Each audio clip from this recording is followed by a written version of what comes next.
Bismillahirrahmanirrahim. Assalamualaikum warahmatullahi wabarakatuh.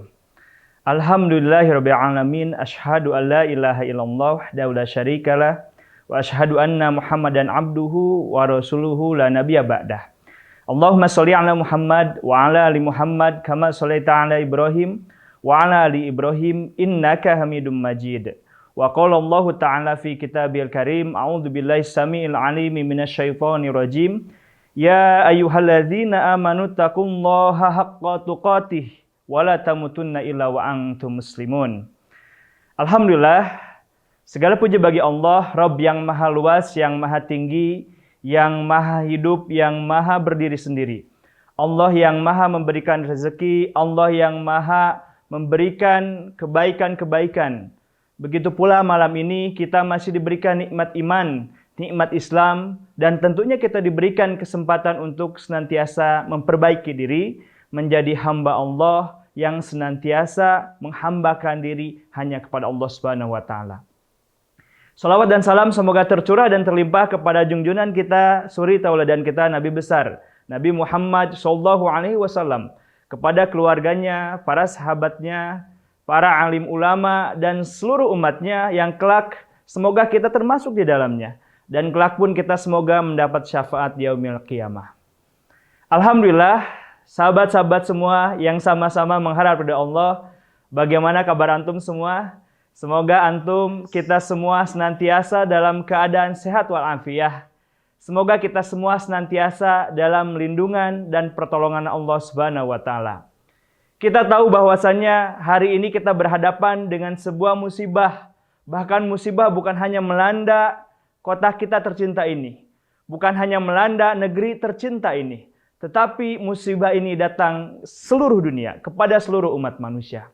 Maka bagi orang-orang yang beriman, sabar itu ada 3 hal. Yang pertama adalah sabar dalam ketaatan. Dan yang kedua adalah sabar untuk menjauhi kemaksiatan. Dan yang ketiga adalah sabar menerima musibah atau takdir Allah yang kurang nyaman bagi kita semua.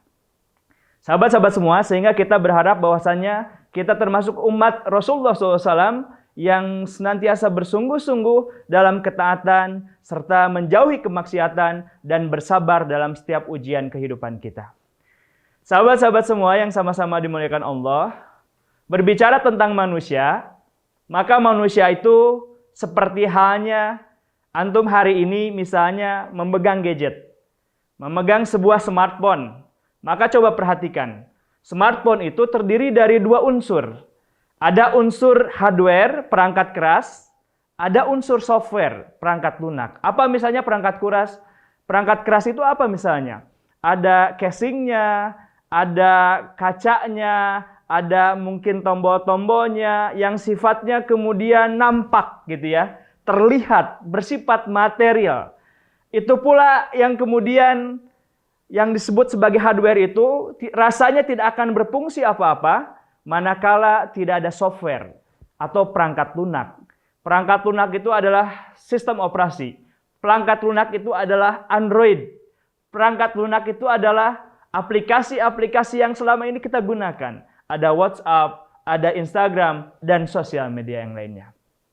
Sahabat-sahabat semua yang sama-sama mengharap dari Allah Subhanahu wa taala, maka perangkat keras dan juga perangkat lunak ini saling melengkapi. Namun sekali lagi, sehebat apapun hardware atau perangkat keras yang kita beli, ya, misalnya berlapis emas atau misalnya tahan banting, tapi tetap ketika softwarenya bermasalah, ketika softwarenya tidak bagus, maka sekali-kali kita tidak bisa memanfaatkan apa yang bernama smartphone atau gadget itu. Sahabat-sahabat semua yang sama-sama mengharap dari Allah Subhanahu wa taala, maka begitu pula manusia. Jadi manusia itu ada 2 unsur. Satu unsur jasadiah, satu lagi adalah unsur ruhaniah.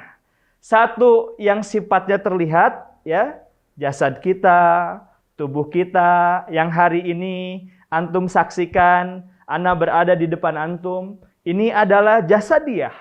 Namun ada sesuatu yang tidak terlihat, adalah sesuatu yang sifatnya tersembunyi di balik jasadiah ini. Ketika Allah Subhanahu wa taala melalui malaikatnya meniupkan ruh ke dalam jasad manusia, lalu lahirlah jiwa atau ruhaniah. Nah, maka Jasadiyah, ruhaniyah adalah satu kesatuan yang tidak bisa dipisahkan. Sahabat-sahabat semua, namun ya, tentunya kita menyadari bahwa hari ini, teman-teman, kadang-kadang kita tuh seringkali mengutamakan faktor jasadiyah gitu. Kebayang nggak? Contoh misalnya, wajah ya, antum punya wajah nih. Wajah kita itu sebisa mungkin dibuat menarik.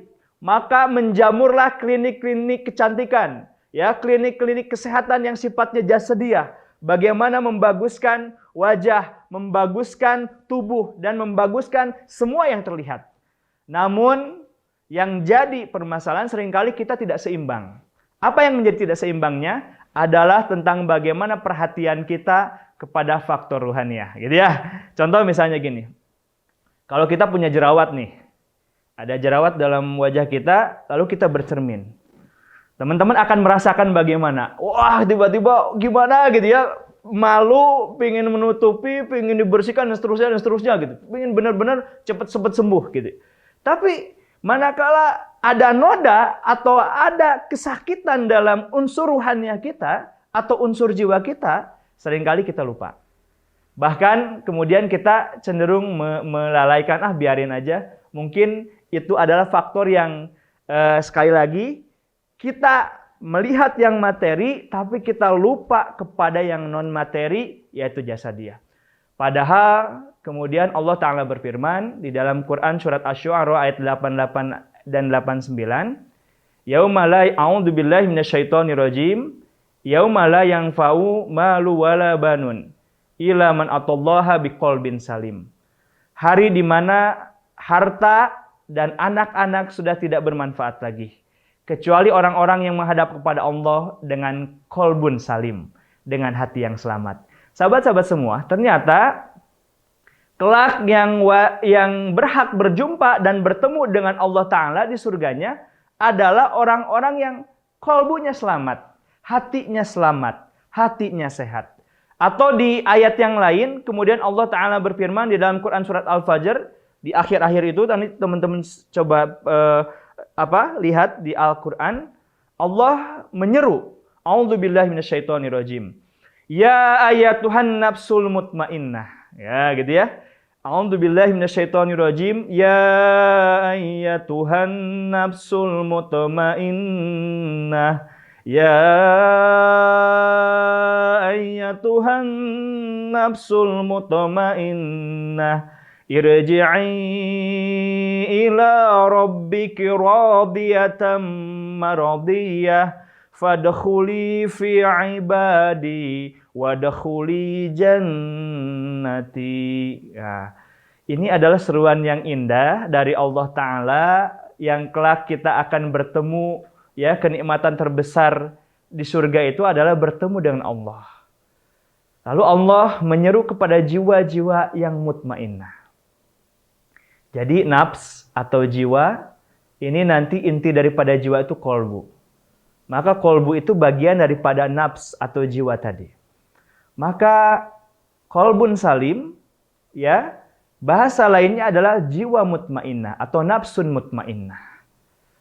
Jadi Allah menyeru dengan penuh kasih sayang, wahai jiwa yang tenang, irji'i ila rabbiki radiyatan mardiyah. Kembalilah kepada Rabbmu dengan hati ridho, lagi Allah meridhoinya. Fadkhuli fi ibadi, masuklah ke dalam jamaah hamba-hambaku, wadkhuli jannati, dan masuklah ke dalam surgaku. Sahabat-sahabat semua, teman-teman, kenapa Allah katakan, ya ayatuhan nafsul mutmainnah, wahai jiwa yang tenang, irji'i, kembali. Irji'i, kembali. Kalau kita mendengarkan sebuah musibah atau orang yang meninggal, kita katakan innalillahi wa inna ilaihi rajiun. Segalanya dari Allah dan kembali kepada Allah. Begitu pula dengan seruan Allah kepada orang-orang atau jiwa-jiwa yang tenang. Irji'i ila rabbiki, kembali kepada Rabbmu. Kenapa? Karena kita semua, ya, antum, teman-teman semua, hari ini menyadari, disadarkan kembali, ya, barangkali dengan wasilah ini, bahwa kita adalah dari Allah. dan harusnya kembali kepada pangkuan Allah dalam artian surganya Allah Subhanahu wa taala. Sebagaimana Adam alaihissalam diciptakan, sebagaimana dahulu kakek moyang kita diciptakan di alam sana, di surganya Allah Subhanahu wa taala, maka itulah kampung halaman kita. Maka itulah tempat kita kembali. Maka jangan sampai kemudian kita salah kembali kepada nerakanya, na'udzubillah. Tetapi yang Allah inginkan, kita kembali kepada surganya Allah dengan seruan jiwa yang tenang. Maka ya ayat Tuhan nafsul mutmainnah, seruan kepada jiwa yang mutmainnah, dengan kata lain adalah orang-orang hamba-hamba Allah yang kemudian ketika di dunianya merasakan tumaninah dalam setiap aktivitas hidupnya. Gitu ya. Jadi mutmainnah, tumaninah, jiwa yang tenang. Antum ketika sholat Allahu Akbar, dinikmati, gitu ya. Jadi bukan sholat tuh, semakin cepat gitu. Jadi ketika kita ingin bertemu dengan Allah, mempersiapkan diri dengan membersihkan diri, berwudu, memakai pakaian terbaik gitu kan. Lalu kemudian kita lupakan hal-hal yang menjadi sifatnya duniawi. Kita berserah kepada Allah, pasrah kepada Allah. Kita sedang mengkoneksikan dengan kuat ibadah salah satunya melalui sholat, maka salah satu yang kemudian menjadi diterimanya sholat, menjadi berpahalanya sholat adalah tumaninah. Tumaninah adalah kondisi jiwa yang tenang. Allahu Akbar. Rukuknya tumaninah, sujudnya tumaninah, ya. Lalu kemudian kita membaca bacaan dalam sholatnya tumaninah. Maka sahabat-sahabat semua, oleh karena itu saya ingin bertanya kepada teman-teman, apa sih tumaninah itu? Apa sih mutmainnah itu? Bagaimana jiwa yang mutmainnah itu? Lawan dari jiwa mutmainnah adalah jiwa yang amarah, yang hanya memperturutkan hawa nafsu. Bukan tentang bagaimana merindukan Allah, perjumpaan dengannya, dan juga kemudian diekspresikan dengan taat kepada Allah Subhanahu wa taala. Coba yang jadi pertanyaan gini, teman-teman. Teman-teman pernah nggak, sahabat-sahabat semua, ikut sebuah kajian misalnya. Lalu kajian itu 2 jam, 3 jam, atau 1 jam lah ya, atau 30 menit barangkali. Kira-kira bagaimana perasaan teman-teman? Perasaan duduknya, ya, perasaan nonton atau menyimaknya, perasaan mendengarnya. Apa kira-kira yang dirasakan? Apakah kita selalu melihat jam, ya, misalnya jam tangan, jam dinding, lalu kemudian kita katakan, ini kapan selesainya gitu, lama banget gitu ya, sampai kemudian kita nggak fokus, lalu kemudian ambillah gadget, kita tidak mendengarkan kajiannya, kita tidak mendengarkan apa-apa yang disampaikan oleh penceramahnya, malah kita kemudian tidak nyaman gitu, diri kita, badan kita bolak-balik ke kamar mandi gitu, misalnya gitu ya, sampai akhirnya 2 jam selesai baru kita katakan plong gitu ya, misalnya ya itu. Contoh nih, atau satu lagi. Saya perhatikan ada di antara saudara-saudari kita, teman-teman kita, mereka rela membayar uang, ya, mengorbankan banyak hal untuk menyimak atau menonton hiburan-hiburan, baik di bioskop, di televisi, baik di tempat hiburan itu. 2 jam, 3 jam, 4 jam, ada nggak komplain? Apa yang mereka rasakan? Mereka betah atau pengen buru-buru pulang gitu ya. Rata-rata hampir sebagian besar mereka menikmati bahkan tidak terasa 3 jam, 4 jam yang dilewati. Yang jadi pertanyaannya adalah, yang bermanfaat adalah dengar kajian, datang ke masjid, nonton YouTube kajian, itu yang bermanfaat, atau konser-konser tadi yang bermanfaat untuk kehidupan hari ini dan yang akan datang? Ini yang jadi pertanyaan. Pasti jawabannya kajian.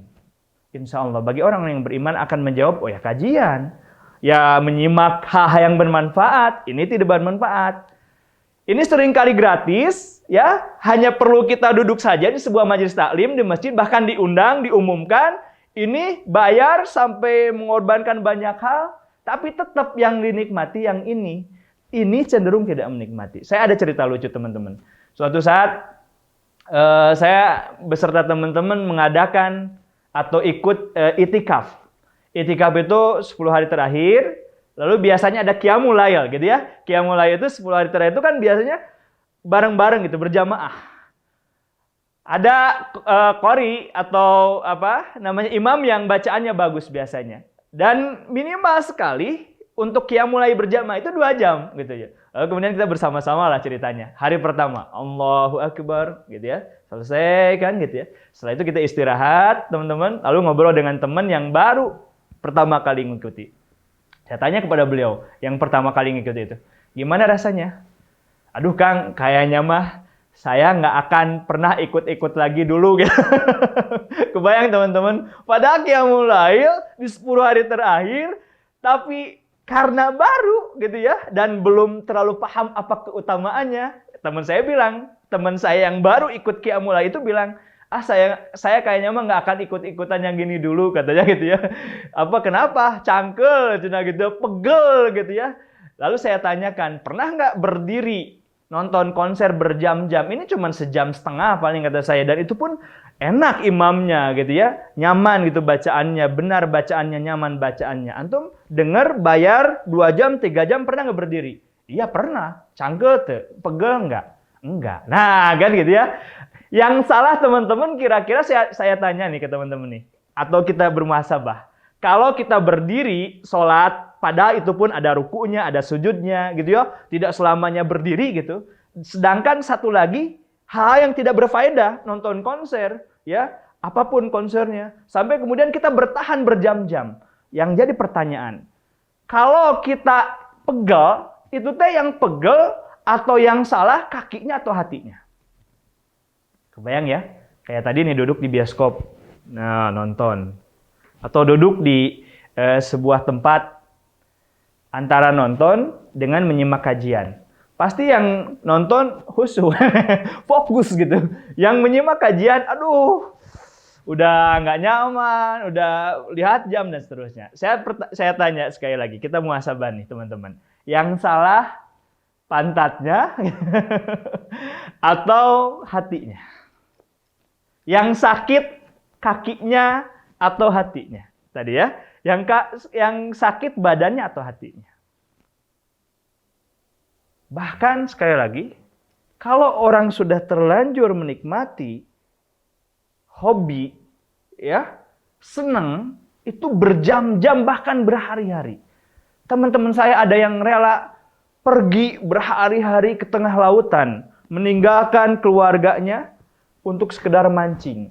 Diam gitu berhari-hari, nggak takut badai, nggak takut hujan apa, pokoknya mah seneng aja gitu. Ada orang juga yang dia tuh, mohon maaf ya, misalnya kakinya nggak bisa berjalan, tapi dia memaksakan diri datang ke masjid gitu. Memaksakan diri datang ke masjid untuk menghadap Allah Subhanahu wa taala, karena baginya datang ke sebuah majelis ilmu, ke masjid, ke tempat-tempat yang bermanfaat untuk kehidupan dunia dan akhiratnya, itu menandakan bahwa badan itu atau tantangan sehebat apapun tidak akan menjadi masalah manakala hati kita sembuh. Manakala hati kita sehat, manakala jiwa kita mutmainnah. Apa itu jiwa mutmainnah? Jiwa yang merindukan kembali kepada Allah, kembali kepada surganya Allah, bertemu dengan wajah Allah, berkumpul dengan hamba-hamba Allah. Itulah jiwa mutmainnah. Maka jiwa mutmainnah, jiwa yang tenang, qalbunya akan selamat. Dia akan paksakan diri untuk menghindari, untuk menerobos segala bentuk tantangan-tantangan dalam hidup ini. Asal, tadi sekali lagi, apa yang ia lakukan bermanfaat untuk kehidupan yang di masa yang akan datang. Sahabat-sahabat semua, jadi kalau kita katakan kepada teman yang lain, atau kita merasa hati kita hari ini baik-baik saja, hati kita hari ini sembuh, sehat, maka yang jadi pertanyaan, ketika antum dengerin Quran, ketika antum sholat, ketika antum berbuat baik, nyaman tidak? Ingin berlama-lama atau ingin segera selesai?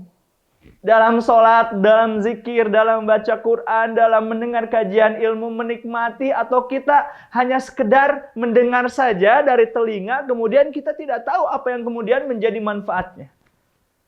Yang jadi pertanyaan adalah, sekali lagi, ukuran kesehatan, kebersihan hati seseorang adalah ditentukan apakah dia bersungguh-sungguh menikmati apa yang menjadi janji-janji Allah, atau dia hanya memperturutkan hawa nafsunya. Nah, maka sahabat-sahabat semua, inilah perkara hati. Maka kemudian Nabi SAW bersabda, "Alla inna fil jasadi mudghah, idza sholahat sholahal jasadu kulluh, wa idza fasadat fasadal jasadu kulluh, ala wahya qalbuh." Ketahuilah bahwasannya dalam diri manusia ada segumpal daging, yang apabila segumpal daging itu baik, maka baik pula seluruh jasadnya. Sehat seluruh jasadnya. Yang apabila segumpal daging itu buruk, maka buruk pula seluruh jasadnya. Ketahuilah bahwasannya itu adalah kolbu. Maka para ulama mengatakan hati atau kolbu adalah malikul a'dha, rajanya dari tubuh ini, raja gitu. Jadi kalau rajanya sehat, rajanya benar, rajanya tegas, rajanya benar-benar punya prinsip, ya, maka anggota tubuh junuduh atau bala tentaranya. Atau ada yang kemudian mengatakan juga pikiran adalah panglimanya. Jadi teman-teman, anggota badan ini adalah tadi tentaranya, pikiran kita atau akal dan pikiran kita adalah panglimanya, kolbu ini adalah rajanya. Jadi kalau rajanya benar, kata rajanya, ayo paksain, kamu duduk di kajian ilmu. Paksakan, nikmati. Maka badan ini nggak akan bergerak gitu, diem gitu. Dia akan menikmati, khusyuk, fokus. Dia merasa bahwasannya badan ini benar-benar merasakan manfaat dan sakit sedikit tidak dia rasakan, sebagaimana kemudian Nabi yang kita cintai sallallahu alaihi wasallam. Selalu kita mendengarkan bagaimana beliau sholat berlama-lama di hadapan Allah Ta'ala, padahal beliau sudah dijamin masuk surga. Beliau sudah dimaksum dari dosa. Bagaimana kemudian beliau menikmati apa yang menjadi ibadah, ubudiyah, ritual, ya, sholat, dan ibadah-ibadah yang lainnya. Beliau sampai kemudian rela berbengkak-bengkak. Kenapa? Karena hatinya yang kemudian dibangun terlebih dahulu. Ya, sampai kemudian apapun yang menjadi ujian seberat apapun di hadapan, dilewati dirinya, tentunya itu akan mudah dihadapi. Jadi teman-teman, supaya kita bisa selamat, bisa nikmat dalam berbuat baik, ya, dalam beribadah, mari kita sama-sama perhatikan hati kita. Sebagaimana Rasulullah bersabda bahwasanya segumpal daging ini adalah sesuatu yang akan berpengaruh kepada jasad kita. Jadi malikul a'dha itu atau raja dari tubuh ini penting untuk kita kondisikan gitu.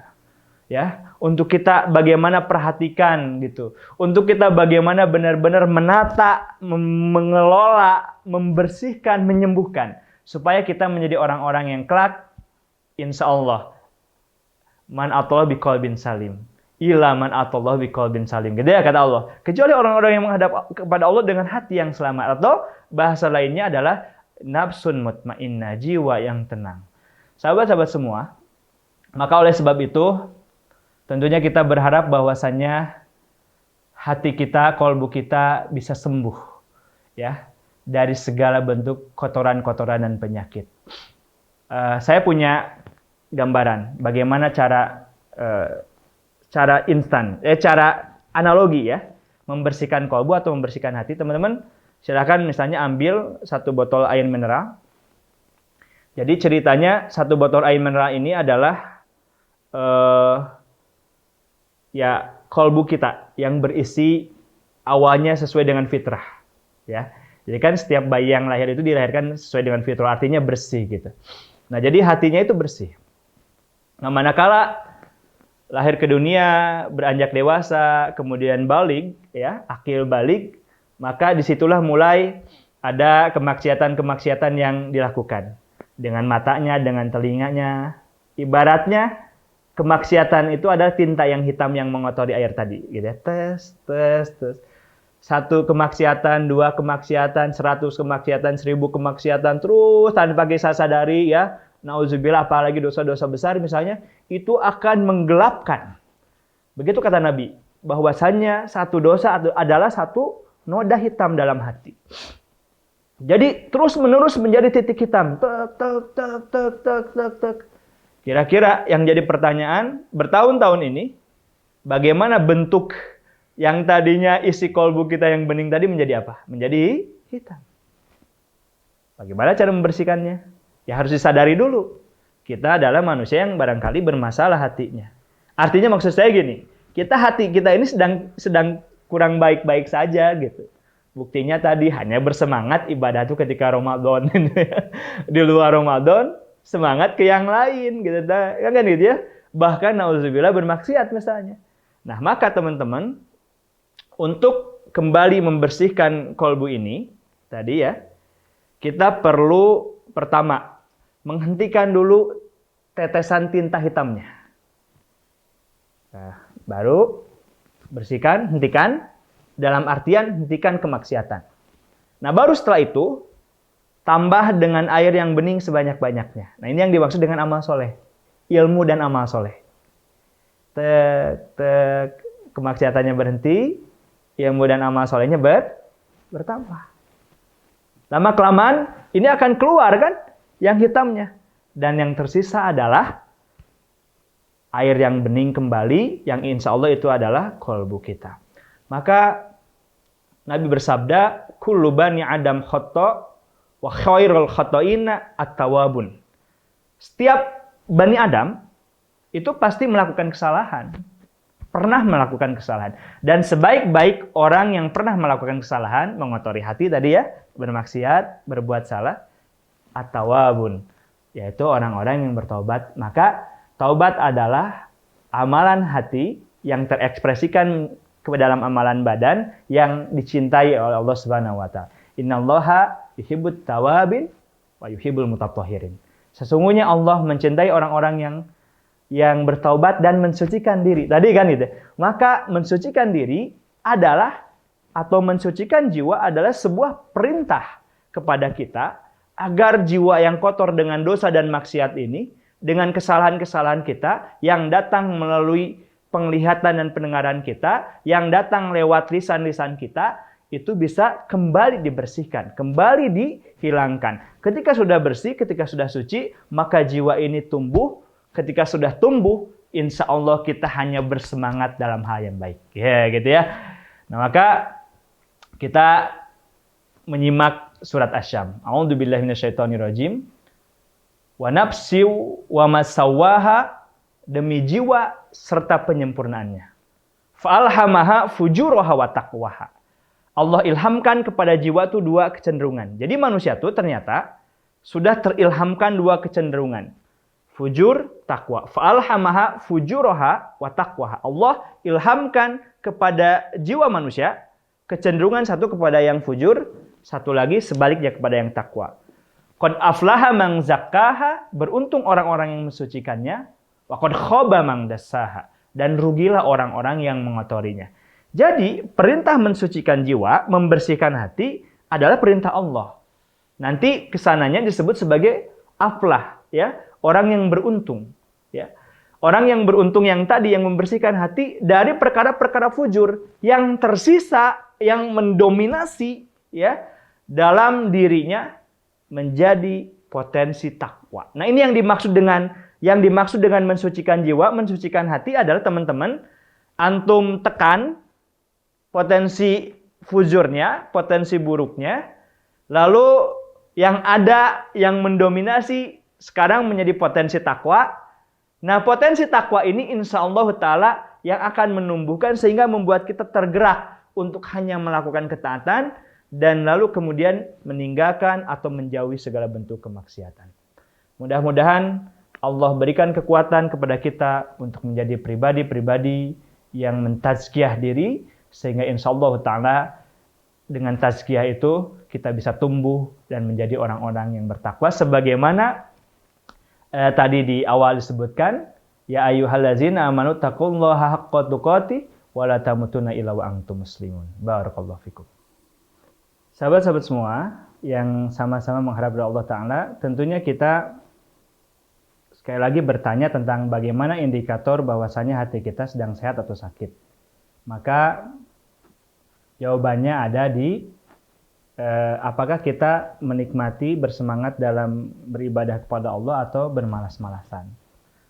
Apakah kita bisa berlama-lama dalam ibadah-ibadah sunnah, ya, ibadah-ibadah nafilah atau tambahan, atau sebaliknya. Apakah kita masih senang dengan hal yang sifatnya bermanfaat atau sebaliknya. Nah, itu yang jadi indikator. Sekali lagi, bertahankah kita dalam kebaikan ya, secara waktu, secara kualitas, atau kita di saat yang sama masih melakukan hal yang buruk. Itu adalah indikator. Nah, maka itu yang menjadi salah satu bentuk gambaran bahwasannya hati kita sedang bermasalah. Nah,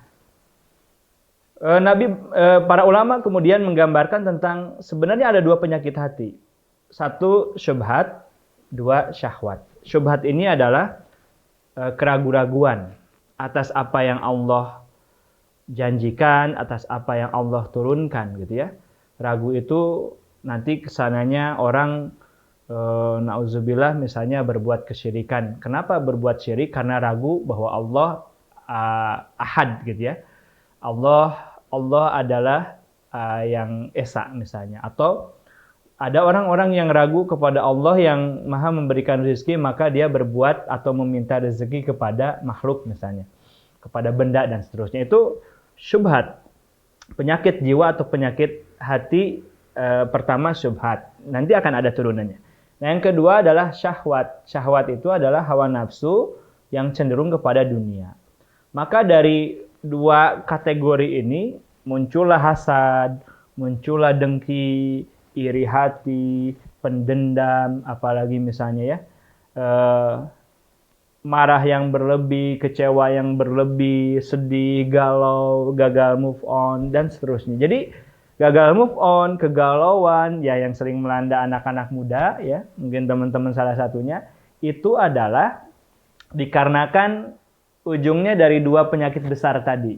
Satu, kurang yakin kepada Allah dan apa yang Allah janjikan, dan juga apa yang Allah turunkan. Yang Allah turunkan itu malaikatnya kan gitu ya, Nabi dan Rasulnya, kitabnya, takdirnya, dan seterusnya.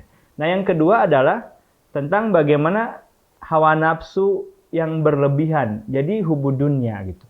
Jatuhnya kepada dia tuh tadi bersifat materialistis, dunia adalah segala-galanya. Pokoknya dia ingin kesenangan dunia, ya tidak peduli bagaimana kemudian tentang syariat Allah, menghalalkan segala cara dalam mencari rezeki atau menjemput rezeki atau mencari harta dan seterusnya.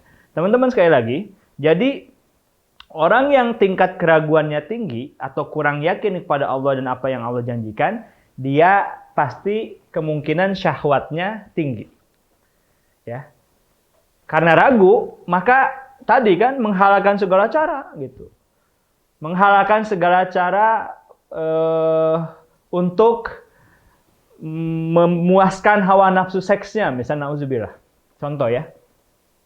Saya bertemu kemarin-kemarin dengan seorang homoseksual. Itu ingin diterapi gitu ya sama saya, ingin saya coba arahkan untuk beliau bertobat, berinsaf, dan memang seperti itu gitu. Karena lingkungan, karena faktor isme-isme yang sesat, liberalisme, turunannya menjadi LGBT, ya, lesbi, gay, homoseksual, transgender, seksual bebas, pokoknya macam-macam. Itu yang akhirnya disebarluaskan kepada anak-anak muda, kepada yang lain, sehingga jatuhnya pacaran halal gitu ya, hal yang biasa, tebar aurat hal yang biasa. Itu semua adalah bagian dari hubudunnya, kecintaan dunia yang berlebihan, yang akhirnya disebarluaskan, dibiasakan kepada anak-anak muda.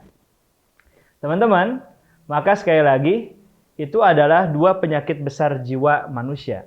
Yang turunannya adalah sekali tadi sudah saya sampaikan, ada iri, dengki, ujub, riya, takabur, ya, dan seterusnya dan seterusnya. Itu adalah turunan-turunannya. Maka ini harus disembuhkan. Karena kesembuhan hati ini adalah menjadi faktor utama dan penting dalam syariat ini. Sekali lagi, sebagaimana sabda Nabi, segumpal daging ini adalah berpengaruh kepada jiwa dan jasad kita. Maka ada beberapa tips yang disampaikan oleh para ulama yang bersumber daripada Al-Quran dan Al-Hadis tentang bagaimana cara menyembuhkan hati yang sedang sakit. Nah, gitu ya. Gimana sih cara kita biar sembuh, biar sehat, biar tumbuh ya dari hal-hal yang tentunya menjadi penyakit hati kita. Baik, yang pertama, tentunya kita harus bertaubat, insyaf, atau bahasa keren sekarang tuh hijrah, ya gitu ya. Hijrah itu kan al-muhajirin man hajara manallahu an. Orang-orang yang berhijrah adalah orang-orang yang meninggalkan apa-apa yang Allah benci. Jadi tinggalkan kemaksiatan. Actionnya juga daripada hijrah itu taubatan nasuha. Atau kalau kita tidak berbuat dosa yang besar, maka perbanyak istighfar. Karena kadang-kadang kita seringkali melakukan perbuatan-perbuatan dosa yang kita sadari atau yang tidak kita sadari, atau yang kemudian dosa-dosa kecil yang kita lakukan. Fastaghfiru innallaha ghafurur rahim, gitu kata Allah. Beristighfarlah, perbanyaklah istighfar, niscaya Allah, engkau akan mendapati Allah yang Maha Pengampun, kata Allah. Jadi istighfar itu adalah obat. Istighfar itu adalah sebagai cara untuk kita menyembuhkan hati kita, menyembuhkan jiwa kita. Mohon ampun kepada Allah, menyadari kesalahan kita, ya bersujud dan seterusnya. Atau kemudian Nabi bersabda bahwasanya beliau katakan, ya, ketika hatinya merasakan kondisi yang tidak nyaman, maka beliau seringkali memperbanyak istighfar minimal 70 kali. Ada yang sebutkan minimal 100 kali gitu. Jadi istighfar itu sangat luar biasa. Jadi silahkan perbanyak istighfar, astagfirullah. Tapi istighfar yang dimaknai ya teman-teman, bukan hanya sekedar astagfirullah gitu ya. Nggak jelas gitu, astagfirullah. Jadi sambil kita mohon ampun gitu, sambil kita pun benar-benar merasakan bahwa Allah itu Maha Pengampun. Maha Pengampunnya Allah itu seperti halnya diibaratkan tentang seseorang laki-laki yang kehilangan perbekalannya gitu ya. Lalu kemudian tiba-tiba ketika sudah putus asa laki-laki itu karena unta dan perbekalannya pergi, kabur, Allah menakdirkan kembali lagi. Apa yang dirasakan laki-laki itu ketika kehilangan kendaraan dan barang-barang bekalnya ketika sedang safar, pasti senang gitu, bahagia gitu. Nah, Allah lebih bahagia dari itu. Jadi bahagianya Allah mendapati orang-orang yang bertobat adalah seperti halnya lebih bahagia dari seseorang yang telah kehilangan yang menjadi harapan hidupnya gitu ya. Jadi dan bahkan Allah lebih mencintai kita dibanding dengan ibu kandung kita. Nah, baik. Jadi istighfar satu, taubatan nasuha, hijrah. Meninggalkan apa-apa yang Allah benci menuju apa-apa yang Allah cintai, insya Allah itu akan menjadi asbab sembuhnya penyakit kita. Jadi hentikan kemaksiatan. Yang kedua, menambah ilmu dan bersemangat dalam beramal soleh. Kenapa menambah ilmu? Seperti sabda Nabi SAW, bahwasanya ilmu itu seperti hanya air hujan yang turun ke bumi. Jadi kalau di tempat kita, di kota kita merasakan kemarau yang panjang, rumput menguning, ya, tumbuh-tumbuhan kering. Pada saat turunnya hujan, itu rasanya gimana? Wah, bahagia ya, bersyukur gitu. Sehari, 2 hari, 1 pekan, 1 bulan, yang tadinya kuning, yang tadinya kering, tiba-tiba menjadi hijau kembali. Dengan asbab wasilah turunnya hujan. Maka ilmu yang bermanfaat, yang bersumber daripada qala Allah tentunya dan qala Rasulullah dan nasihat para ulama, itu akan menjadikan hati yang sakit, hati yang kering, ini menjadi terbasahi lagi. Gitu. Jadi makanya ada orang-orang yang pertama kali hijrah atau bertobat ya awal-awal, itu senang gitu. Dengerin kajian, duduk di masjid. Karena apa? Hati yang kering tuh kayak ada yang kasih hujan gitu, kasih air yang membasahi. Jadi benar-benar terasakan bagaimana kemudian keringnya tadi menjadi basah dengan seketika dengan ilmu. Jadi teman-teman, setelah istighfar, maka jangan lupa kita terus mengupgrade ilmu. Ilmu ini adalah perintah, Iqra bismi rabbikal ladzi khalaq. Gitu ya, Allah Ta'ala berfirman. Dengan menyebut nama Iqra, bacalah dengan menyebut nama Rabbmu. Iqra bismi rabbikal ladzi khalaq. Jadi perintah. Kenapa ilmu? Kenapa ilmu? Karena ilmu itu yang tadi kami katakan bahwa Rasulullah SAW ya 10 tahun atau bahkan 13 tahun beliau berada di Mekah, itu menyampaikan ilmu, mendakwahkan Al-Quran. Kenapa? Karena itulah yang kemudian Allah perintahkan kepada Rasulullah untuk merubah cara pandang, merubah keyakinan, merubah cara pandang, merubah kebiasaan, ya. Bagaimana masyarakat jahiliyah untuk kembali memahami apa yang menjadi syariat Islam. Nah, disitulah adanya ilmu. Jadi, teman-teman, ayo jangan patah semangat untuk tetap kita benar-benar khidmat, bersungguh-sungguh mencari ilmu, terutama ilmu yang bersumber dari qala Allah dan qala Rasulullah. Baik, itu yang kedua. Yang ketiga, supaya hati sembuh, itu harus kita menjaga apa-apa yang menjadi konsumsi mata, telinga, dan lisan kita.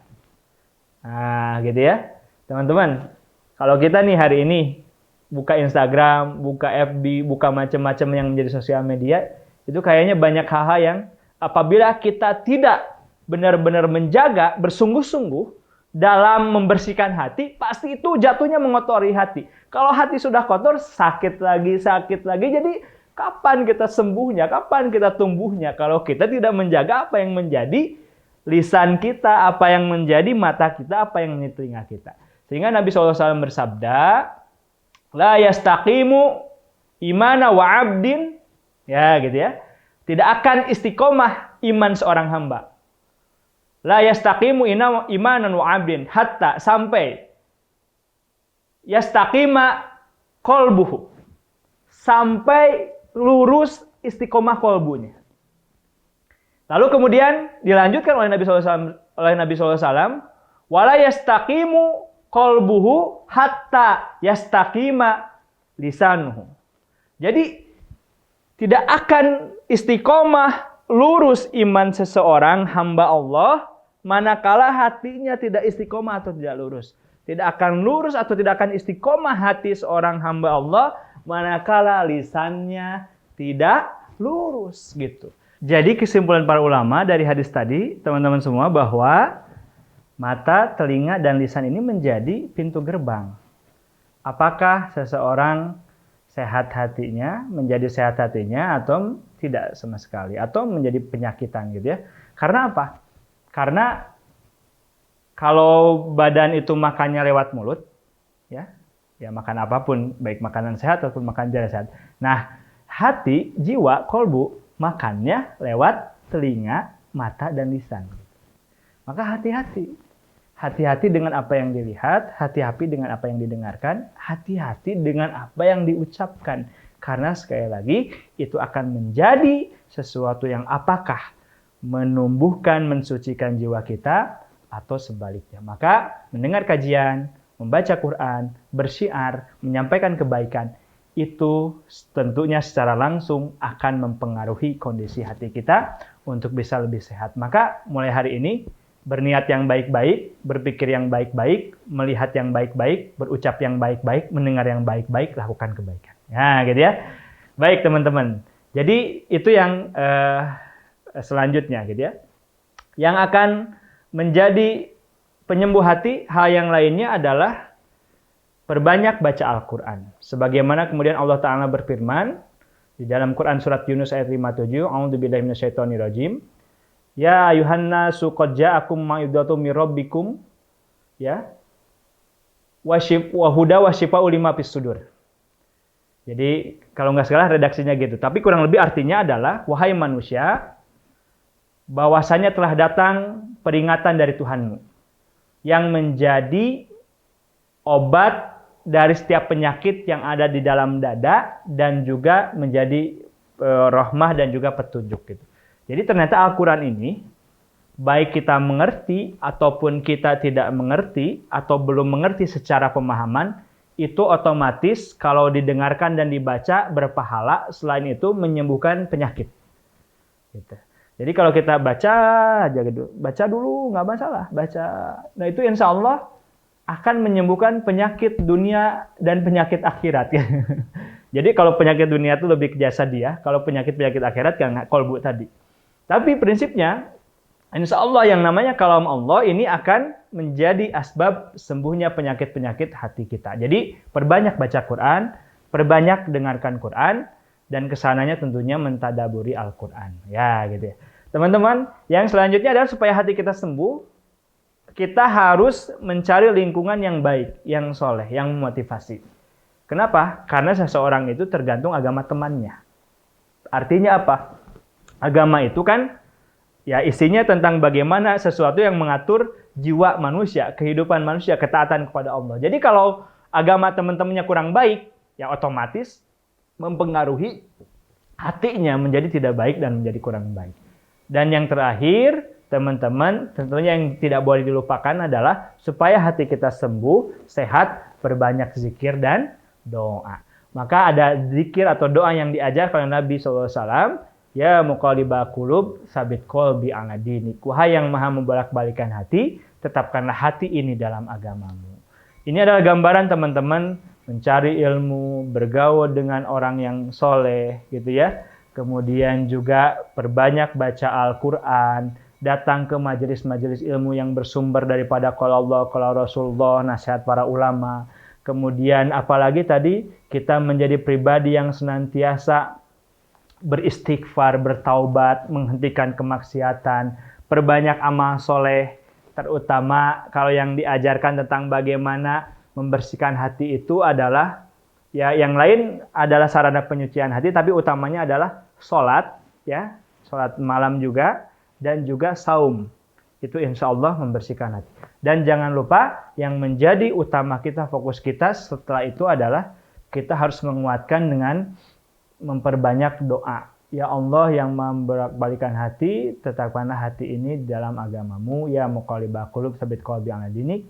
Ya muqallibal qulub, sabit qalbi ala ta'atik. Jadi itulah yang bisa kita lakukan teman-teman. Selain tentunya kita juga harus menjadi orang-orang yang menjaga diri dari apa yang dilihat, apa yang didengar, apa yang diucapkan. Karena itu bisa menjadi hal-hal yang akan mengotori kalbu kita jika tidak baik apa yang kita saksikan, kita dengarkan, dan kita ucapkan. Insya Allah nih, kalau diamalkan, dilakukan terus-menerus istiqomah. Dan yang terpenting juga, niat membersihkan hati itu bukan karena yang lain, bukan karena makhluk, gitu, tapi harus lillahi ta'ala. Jadi ikhlas gitu. Kalau sudah ikhlas lillahi ta'ala, sehebat apapun kita akan memaksakan diri. Sehebat apapun tantangannya, kita akan mujahadah, memaksakan diri. Sebagaimana setiap kebaikan itu pasti awalnya penuh dengan pemaksaan diri, lama-kelamaan ya, yang menjadi kebaikan itu akan memaksa kita untuk istiqomah dalam kebaikan. Gitu kan? Contoh gini, awalnya kita malas untuk sholat malam atau sholat duha tambahan ya. Contoh nih. Tapi setelah istiqomah, kita paksain istiqomah, lama-kelamaan kayak ada yang kurang ya, gitu ya. Atau kita nggak ngaji misalnya, sehari kayak ada yang kurang ya. Jadi kayak ada yang kurang ini menjadi sebuah alarm bahwasanya kita harus dipaksa untuk melakukan itu. Jadi karena kalau tidak melakukan itu, ibadah tambahan, ibadah sunnah itu, maka kita akan menjadi kurang hidupnya. Hari itu tuh kayak, aduh, nggak nyaman, nah gitu ya. Jadi sekali lagi teman-teman, begitu pula dengan apa yang kami sampaikan di awal tentang bagaimana berkhidmat dalam ilmu, menjaga lisan, terus lama-kelamaan kalau kita sudah bersungguh-sungguh, itu yang akan memaksa kita untuk menjadi orang-orang yang lebih baik di hadapan Allah Subhanahu wa taala.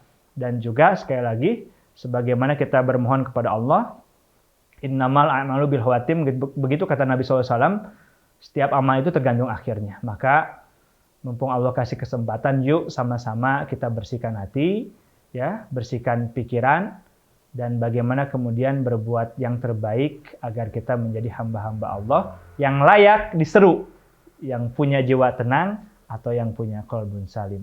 Yauma la yanfa'u malu wala banun illa man atallah biqalbin salim. Barakallahu fikum, semoga bermanfaat. Terima kasih atas perhatiannya dan semoga kita akan bertemu di kesempatan yang akan datang yang lebih baik. Demikian, billahi sabil haq. Assalamualaikum warahmatullahi wabarakatuh.